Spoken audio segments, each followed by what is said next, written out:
రూపాయలు దేవుని సన్నిధిలో నువ్వు ఖర్చు పెట్టలేనప్పుడు నీ సంపాదన దేనికి? లక్షలు ఉండడం కాదండి, దాతృత్వం అనేది ప్రభునందు ప్రయాస. ఎంతైనా సరే ఆ సహోదరు చెప్పినప్పుడు నాకు అనిపించింది, 3000 ఇచ్చేసామని చెప్పినప్పుడు 3000 ఒక కుటుంబం భోజనానికి స్పాన్సర్ చేసిందంటే దేవుడు ఆ ప్రయాస ఎప్పుడు కూడా వ్యర్థము కానివ్వడు. కానీ మనోళ్ళు ఏంటంటే ఆదివారం ఆరాధన మాని మరీ కష్టపడిపోతుంటారు.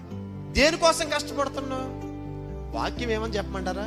హగ్గై గ్రంథంలో నువ్వు ఆరాధన మాని ఎంత సంపాదించు, ఒక సంచి పట్టుకో, ఆ సంచిలో బాగున్న సంచి అనుకోండి, నువ్వు ఏది వేసినా అందులో నిలబడదే. అదే చిల్లి సంచి అయితే ఎంత పూసిన ఏమైపోద్ది? కిందకే వెళ్ళిపోద్ది. మన సంపాదన అలాగే ఉంది.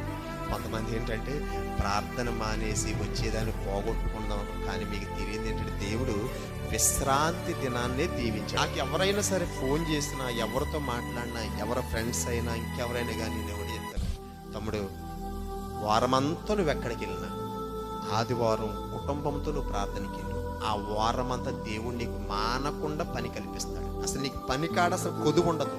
నువ్వే పని చేసినా దేవుడు దాన్ని దీవిస్తాడు.